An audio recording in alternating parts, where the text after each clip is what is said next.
तो आपके पास यहाँ जो वैरायटी मौजूद है इसमें सारे के सारे यूज़ फर्नीचर हैं या इसमें कोई नए फर्नीचर भी नए भी होते हैं यूज़ में? जो आपके पास कस्टमर्स आते हैं वो क्या प्रेफर करते हैं कि वो ज़्यादातर यूज़ फर्नीचर लेते हैं या नया खरीदते हैं? यूज़ लेते हैं ज़्यादातर। यूज़ खरीदते हैं, इसमें ज़्यादा मिलता है। नए फर्नीचर में ज़्यादा प्रॉफिट है या पुराने में? नए में ज़्यादा है। नए में। और मेहनत जो बनाने में लगती है वो पुराने में ज़्यादा मेहनत है नए में? नहीं, वो पुराने में है क्योंकि रिपेयरिंग का काम है। तो फिर आप पुराने पे क्यों मतलब बेच रहे हो? मतलब आप अगर सिर्फ नए का शोरूम खोल लो उसमें और कपड़े की बचत हो जाती है, फोम की बचत हो जाती है, इस हिसाब से फिर मेहनत ज़्यादा है लेकिन बचत इसमें ज़्यादा है। बचत ज़्यादा आ जाती है, फिर फोम में और कपड़े में बचा लेते सिर्फ फोम में और कपड़े ये इसी तरह आप बचा लेते हो। लेकिन अगर आपको कोई सजेस्ट करे कि ठीक है यार आप ये सारे मसलों से निकल जाओ कि पुराना फर्नीचर खरीदना फिर उसे खोलना उसे बनाना बजाय इसके कि आप नया काटो और वो ज़्यादा आसान है।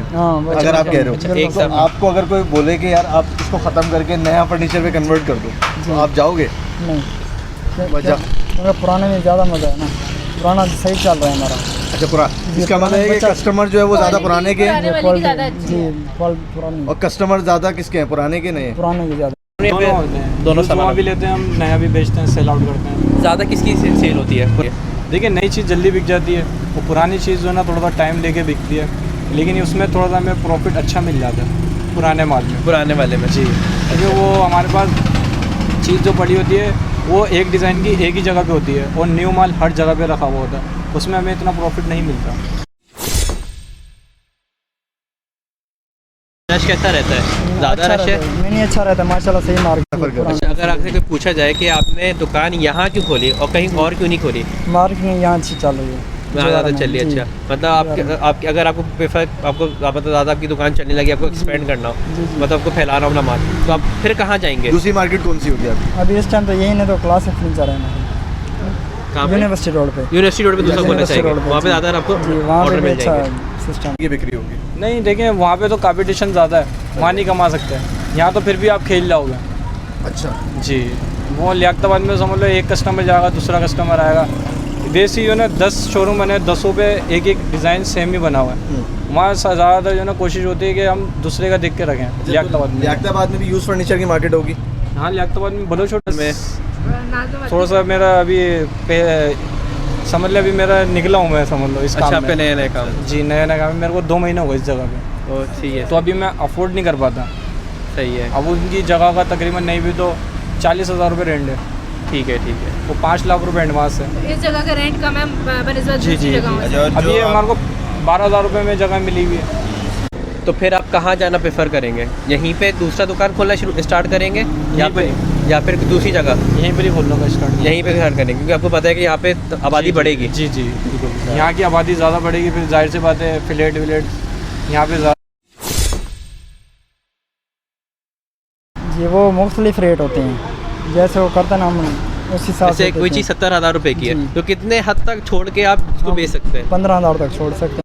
ये कि थोड़ा सा माइंड संभालना थोड़ा सा मुश्किल पड़ जाता है, लेकिन ये कि हम फिक्सों पे उसको कस्टमर को हैंडल कर लेते हैं। अच्छा, तस्वीरें दिखा देते हैं बेडरूम सेट होगी, फिर उसको कैसे भी करके दिमाग को चेंज करना पड़ता है कस्टमर के। और बार्गेनिंग कितनी करते हैं कस्टमर? बार्गेनिंग तो फिर बहुत ज़्यादा करनी पड़ती है, बहुत ज़्यादा करनी पड़ती है, समझ लें जंजीरों से बांधना पड़ता है कस्टमर को। जैसे कि अगर एग्जांपल दूं, आपसे कोई सामान आया वो 70,000 रुपये का बेच रहे हैं, जी कितने हद तक आप छोड़ सकते हैं उसको? जैसे कि 15,000 10,000 छोड़ सकते, से ज़्यादा नहीं छोड़ सकते, हम लोग इतने नुकसान में चले जाएंगे, ये हो जाएगा। देखें वो तो जब पार्टी जब बात करती है तो हम उससे फिर उसी तरीके से बात करते हैं, उसका हम दिमाग पढ़ लेते हैं, ये इतने तक ये ले सकती है, फिर हम उससे वो हैंडल करते हैं। मुश्किल होती है, नॉर्मल बंदे में मुश्किल हो जाती है, उसको समझाना थोड़ा मुश्किल पड़ जाता है।